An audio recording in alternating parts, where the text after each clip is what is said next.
Hello दोस्तों, क्या हाल है। आशा करता हूँ सब अच्छे होंगे। तो आज हम एक ऐसे टॉपिक पे बात करने जा रहे हैं जो बहुत कम लोगों ने सोचा होगा या उसके बारे में पढ़ा होगा कि चांद का निर्माण कैसे हुआ। ठीक है, और इस वीडियो में हम कुछ इंपॉर्टेंट फैक्ट्स की भी बात करेंगे अबाउट मून। तो इतना ओवरव्यू काफी है, तो वीडियो को शुरू करते हैं। इस वीडियो में मैं आपको बिल्कुल सिंपल लैंग्वेज में समझाऊंगा, तो अगर आप साइंस बैकग्राउंड से भी नहीं हो तो इस वीडियो को देख सकते हो।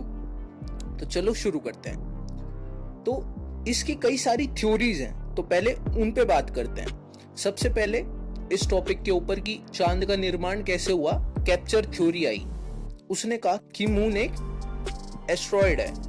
मतलब एस्ट्रॉयड का क्या मतलब है? मतलब कि रॉकी ऑब्जेक्ट से मिलकर एक बड़ी बॉडी बनना, ठीक है, जो ऑर्बिट करती है सन के अराउंड, जैसे कि प्लैनेट्स ऑर्बिट करते हैं सन के अराउंड, बट उसका साइज प्लैनेट के कंपैरिजन में बहुत छोटा होता है, तो उसको हम बोलते हैं एस्ट्रॉयड।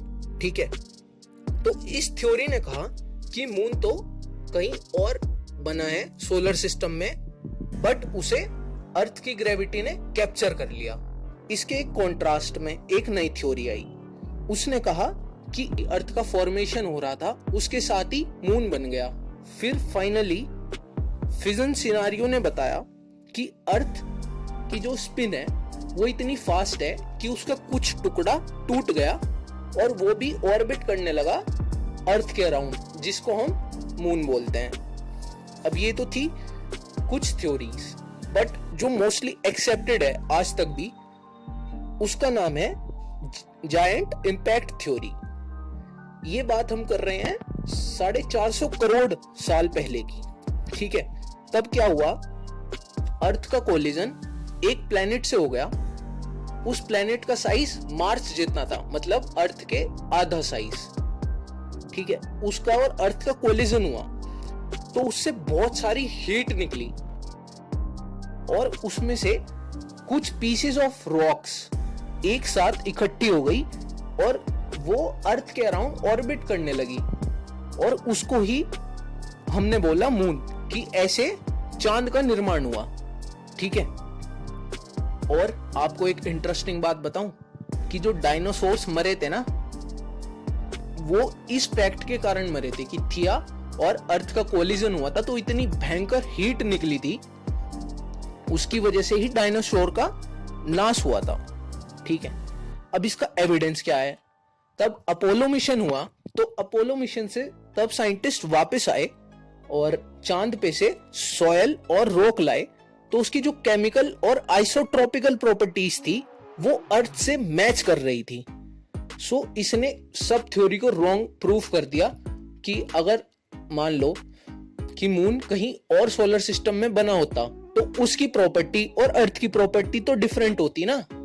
जायंट इम्पैक्ट थ्योरी की सबसे ज्यादा एक्सेप्टेड है वो अब तक भी। अब बात करते हैं साइज और डिस्टेंस ऑफ मून, मतलब साइज क्या है मून का और कितनी दूर है अर्थ से। अर्थ मून का 4 गुना है। ठीक है, मतलब मून अर्थ के 1/4 पार्ट है, इतना तो उसका साइज है। और डिस्टेंस मतलब 3,84,400 किलोमीटर दूर है पृथ्वी से। 30 अर्थ जितने प्लेनेट, जितना अर्थ का साइज है, वो उस डिस्टेंस में फिट हो सकते हैं। तो आप इससे अंदाजा लगा सकते हो कि अर्थ की ग्रेविटी कितनी ज्यादा है, मतलब कितनी पावरफुल है। और फिजिक्स यार कोई टफ सब्जेक्ट नहीं है, कितना इंटरेस्टिंग सब्जेक्ट है। आप अपने इनिशियल स्टेज में ग्रेविटेशन पढ़ते हो और उसमें एक फॉर्मूला होता है G = gm/r²। तो आप देखो ना कि जितना ज्यादा मास उतनी ज्यादा ग्रेविटी, वो उसकी ग्रेविटेशनल पावर कितनी ज्यादा है।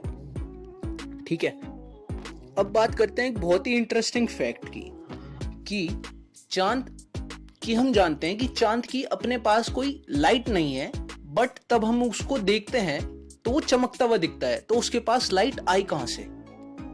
जैसा कि चांद पर कोई एटमॉस्फेयर ही नहीं है, तो तब सूरज की किरणें चांद पर गिरती हैं, तो ना कोई एटमॉस्फेयर ना होने की वजह से उसके ऊपर तब लाइट गिरती है और तब हम उसको देखते हैं, इसलिए वो चमकता हुआ दिखता है। और ये एक कारण भी है कि मून पर लाइफ एग्जिस्ट नहीं करती।